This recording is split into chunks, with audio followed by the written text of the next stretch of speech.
ritual. A ritual? Mm-hmm. Okay. Mm. I guess you do a ritual.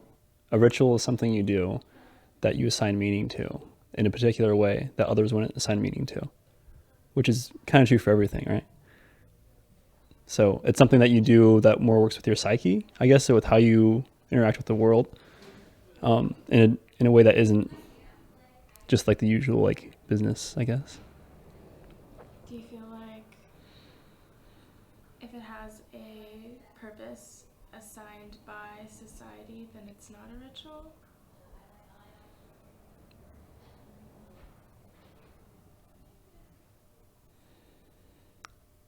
No. Cool. So, what kind of rituals do you have?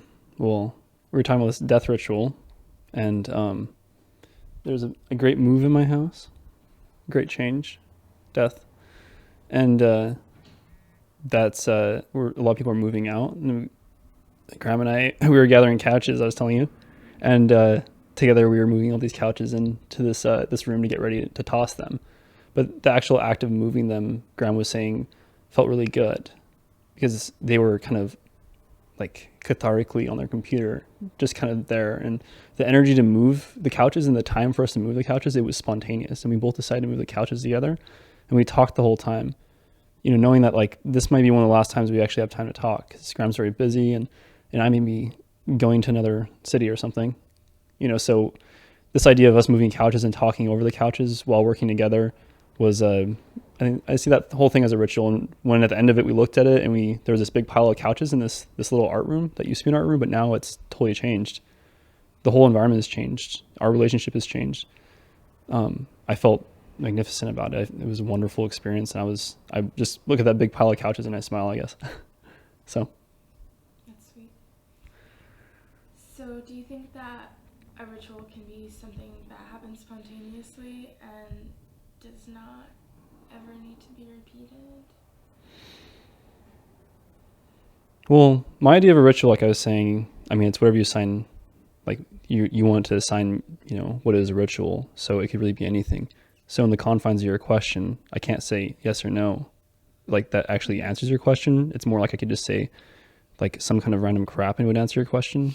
So, I mean, maybe you could define what ritual means to you and then you can ask me that question. I can tell you yes or no, but for now I'm just going to say gobbledygook. All right. Well, do you have rituals that you repeat? And Breathing? Yes. Breathing all the time. wouldn't you say that that's something that society applies a purpose to? Breathing? Mm-hmm. Society applies a purpose to breathing. Well, or not even society inherent, like it's just inherent to your being. What kind of meaning do you assign to breathing? To breathing?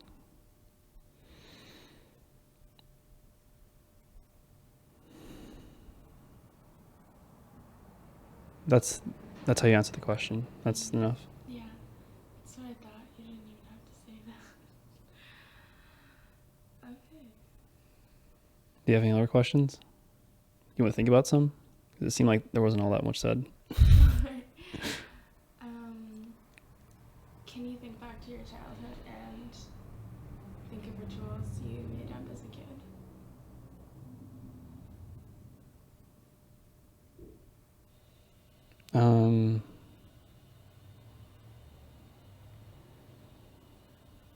Let's see. I think playing tricks. I think playing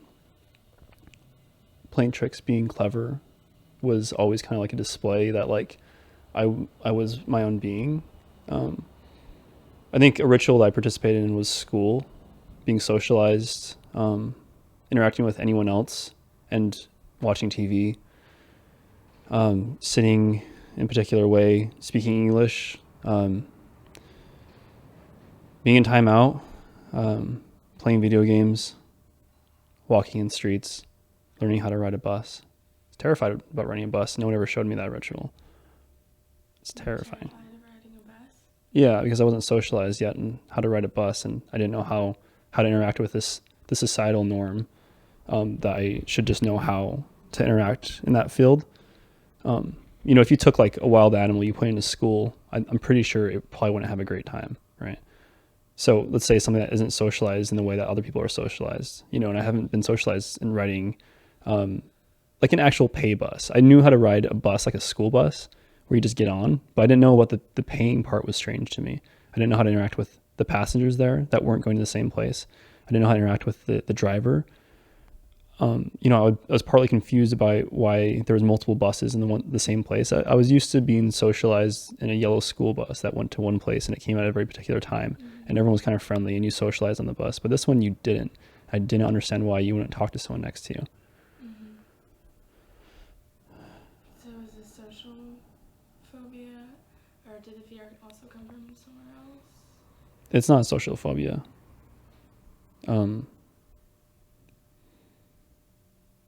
I think. No one else was on the bus. Yeah, it would be hard because then I'd be getting on a bus that was empty, and that doesn't make any sense in the first place. Yeah, but it fulfilled its purpose of getting you. So you're saying that this magical ghost bus is taking me places that I don't know where they go, and I don't know where it comes from. Would I feel anxious to get on the magical ghost bus and not socially? Yeah, that would scare the shit out of me to get on a magical ghost bus that's not driven by a person. That's actually going to happen too. They're going to have Google buses. Yeah. Cars. Well, I mean, that's cool and all. I just don't know how like people that are obsolete, they can't catch up to that. Like, what is that going to be like? How do you have road rage when is road rage important in people's lives?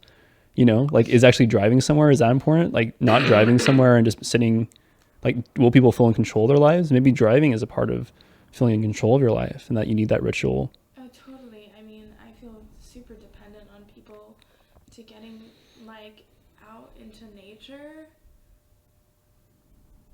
because I don't have a car. Yeah. It's shitty. It's huge. Yeah.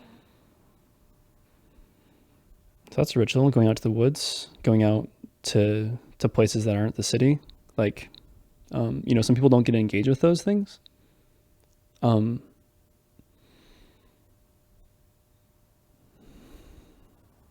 Yeah, I don't know. I don't really know how to describe if I thought about it more, I guess I could say some things about being out in places that are like foresty or have water, or you might see some animal, but I mean, I can't really think of them right now, but that's definitely like people do that for what reason do they do that for? Like seemingly no reason to go out to the woods. Can you think of any rituals that you feel are unique to yourself? I think watching people's mannerisms, like how you're wrapping the cord around your arm, and telling you that and seeing how you react is a ritual that I do pretty often. Is noticing your rituals and asking you why you're doing that. Yeah, there's one. Why do you think you do it? Because I'm being interviewed, and I don't think that to interview someone, it's a one-person conversation. To interview someone, that's a one-person conversation? Yeah, I mean, I don't think that like people exist in a very isolated context. There's many things that affect why people do what they do. That involves society. It involves their environment. It involves who they're talking to. As I was saying, the fault with scientific studies is that it's a study and there's a scientist and there's a recording of it. That's the fault of the study. The fault of anthropology is that someone is studying people. The act of studying people is not studying people. It's not a good study. Like, so let's say white anthropologists go and they see some crowd of people that's never seen a white person before. And they pull out these cameras and they start taking pictures. And they start saying these people are terrified of human beings. They get weapons as soon as they notice another human being, and they practice cannibalism. And there's a difference between cannibalism and like people that will have a death ritual where they like consume parts of it or something, or like maybe wash the corpse, or or they have the corpse in their house. They would say these people practice some kind of like witchcraft where the only thing they can see is through the lens of what they know. They can only see themselves in a mirror. they're not actually seeing what's in front of them. You know, have you heard something, or maybe you said something that someone hasn't understood, but you know it's real, and then their response is, well, I don't know what the response is, but you can tell that they didn't get it, right? There's something to that where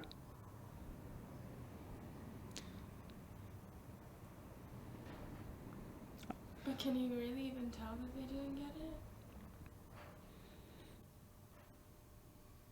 no.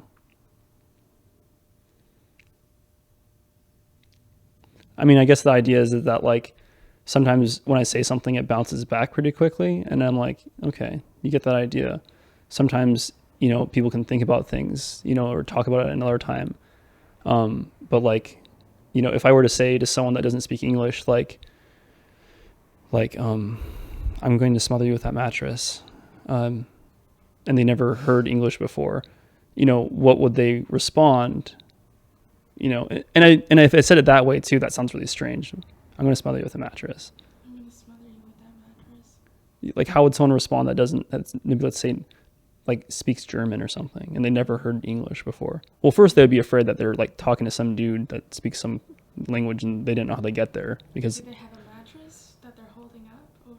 Where's the mattress at? You're right. Yeah. See, so it's like this whole conversation with like talking to someone about this mattress smothering, like whose mattress is it? Why are we here? What is the context? You know, like it really matters, this person's response. And I think that's what I'm talking about when I'm saying the interview isn't just a one person thing. Mm-hmm. So I'm just saying that, like, you know, this interview is fucking stupid. Anyways, continue. Do you feel like I'm not playing my part enough? No, I feel like you're playing your role exactly as it is, and there's a fault in that. And that's what I question, is the underlying ground, not you. You're just playing a role, and, you know, sorry, but, you know, I guess you gotta. Always playing a role, right? Yeah, but maybe this one is a little bit different, and that's why it was a little awkward to get into it in the first place, because you don't actually just like interview me with a headset and a microphone usually. Yeah, I don't particularly like doing it. Yeah. But you Also- got to do it, you know, and that's something that, like, I would like to relate in a world where we do things that we want to do, and being that the only reason, you know, I want to do this because I want to do it, and you do want to do it maybe because you have to like pass a class or something, and that's cool. But like, you know, our actual union here is kind of institutionally run, is that like you have to do this for a class or not, like, you know, and maybe you'll enjoy it later, you know, maybe listening to it you'll enjoy it, maybe like you'll not like it for a long time and then one day you'll like it. Like, really, it's like, it's kind of subjective, but like, I don't know. I guess I just like, and I'm having fun. Hope you are too. Question? Yeah, can I ask you a specific question? Okay, so Yes, this is an interview. You can ask me any questions you want. I have to I guess contextualize it. So. Oh, let me show you this. So this is probably. Is this not really? Why are you gonna touch it? You gotta touch it. I can't touch it. Well, you probably asked me first. I was gonna tell you how important it was to me. It's actually very important. I'm really sorry. This is probably what you're looking for, right? Is why is this dude talking about double mint gum empty wrapper? That seems like it's been in a pocket for some time, Mm-hmm. and saying that it's very valuable to him. Why is that happening? Yeah. What's up with that? Why is she holding it on her knee and touching it and moving around and referring to herself as a her? So this bubblegum wrapper is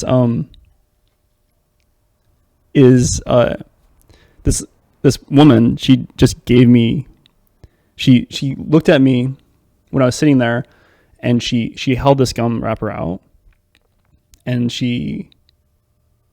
I looked at her face. She didn't speak English. She said something in some other language, but I could hear her voice. I could see her moving her hand. And it was a mannerism that I recognized, like maybe my mother, is like this like giving thing, this like, take this thing from me.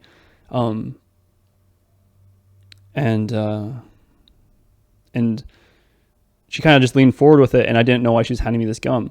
But I know that my mother or my grandmother would give me things like this, like simple gum or something like that, and like to them it meant a lot. And my mom talks about food food being, if someone really cares about you, they'll give you food. They'll share food with you. But if they don't, then they won't share food with you. And this woman was giving me some gum. And I didn't know her. We didn't speak the same language. There was no way for us to know each other before. And I took this gum and I thanked her for it. I just said, like, thank you. And I smiled and she smiled and she kind of nodded her head, like, agreeingly, like, yeah, I just gave you gum, motherfucker. And I was like, I just got gum, motherfucker. And That's a beautiful interaction. and then I just put it down. I continued eating my food. And I put it in my pocket and I thought, like, how wonderful that was, that we didn't need words to have such a profound moment. Yeah. And I keep the wrapper because it reminds me of, you know, like this.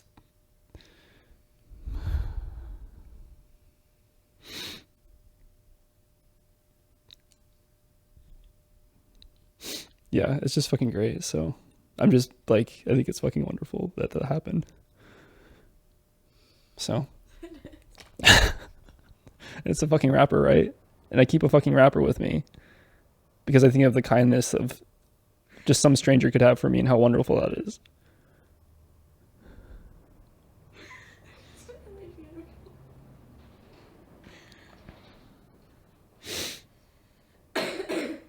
So yeah, I ate the gum and it was nice. And I keep the wrapper. I keep some things like that. I usually have a collection of like things for an altar.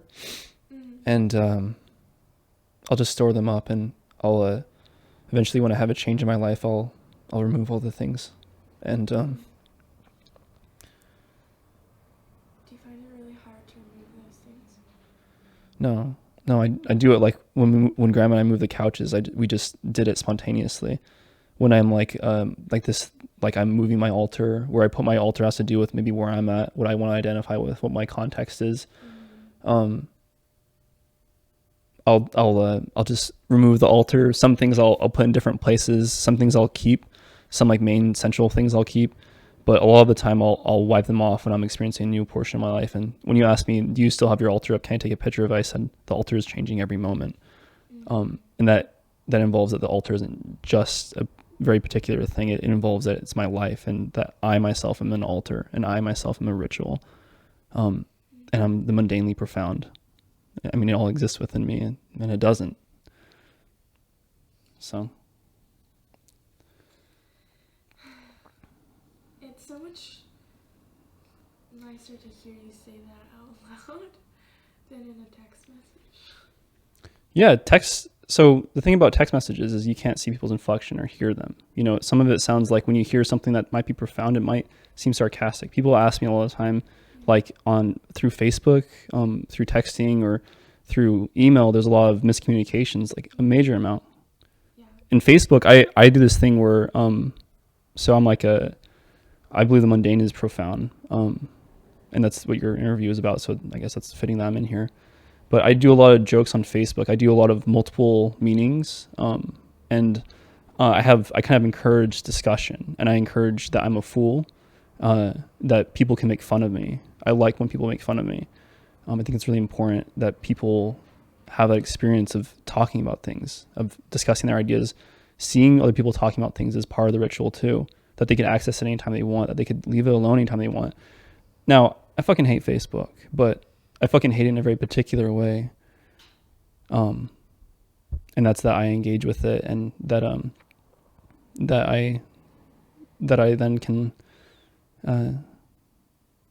do the reverse of that, which is like a fun play of it. And I guess I made it something that I liked, because when I first did it, I was looking at it and I was using it because it just seemed like Facebook people use it. I got really bored, and I just started trolling people, and through trolling people, they say different things. People sometimes they react with anger, but when they react with anger, they think about it. And sometimes people that react with a lot of anger come back and they thank me, and they ask me, what should I do? And I feel disgust, and I tell them, I don't fucking know, dude. Like, I don't really tell them that. I just kind of like don't respond to them. But people see my trolling, and they think about it. And sometimes causing pain to someone is really care.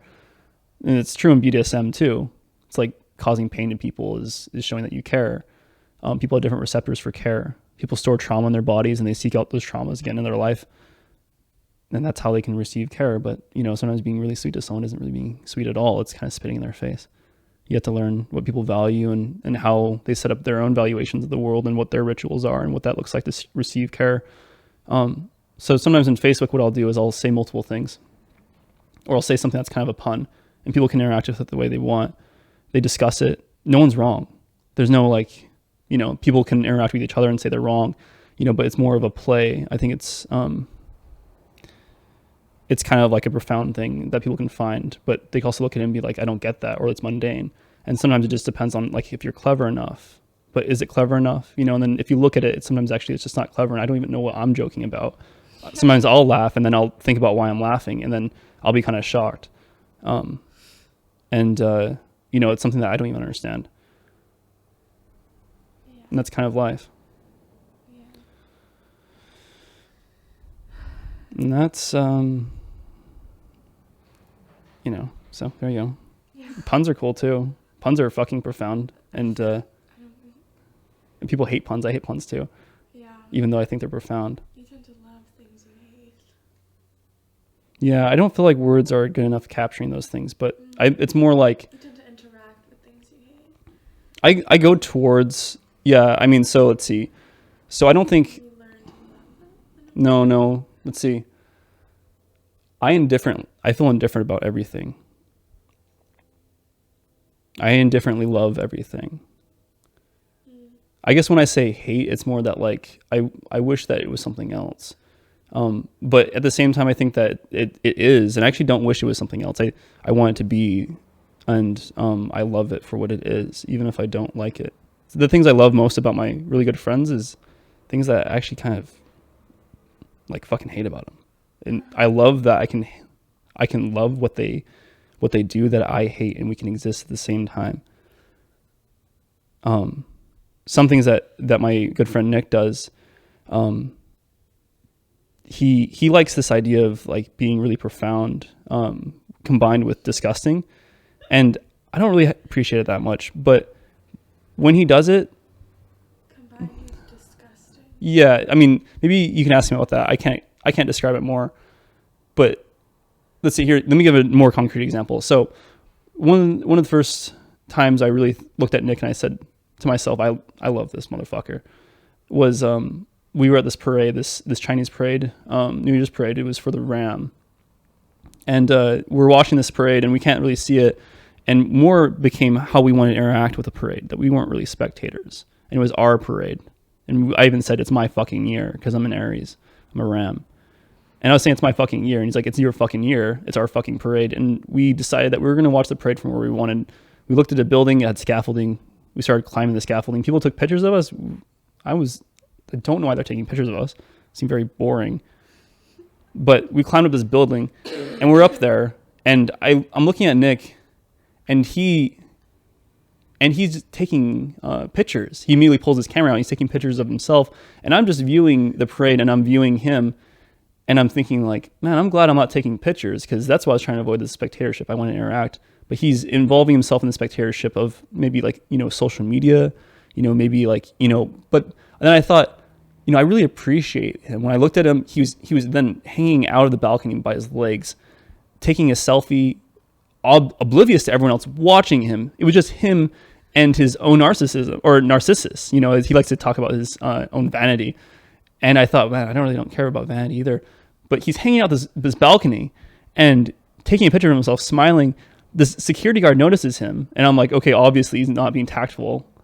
As he's taking these pictures, I thought, I fucking love this motherfucker. Like he's gonna watch himself take a picture of himself smiling as we're being yelled at. And then obviously we're getting yelled at by multiple people that are being like, hey, get down from there. And he looks at them, he looks at the security guard, and he says, fuck you. And I don't say anything to him, because I don't care to tell this motherfucker like what's up, but like Nick does. And I like that too. And we climbed up higher, and together, because of this difficulty that, this thing that I didn't like about him, we climbed up higher together. And we had a great experience that we both can transcend our differences. And we got to the very fucking top of that, and we saw more than anything you can see. We could see past the parade. We had an experience that was beyond the parade. That was our experience. We were at the top of this fucking building, climbing around. Our hearts are beating. We're breathing.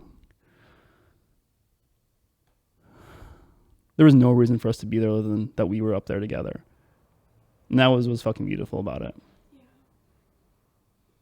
So sometimes the things that I don't like about people are the things I love most. And I mean, another example is like, I think I saw like, oh, there's my cat too. Is that it?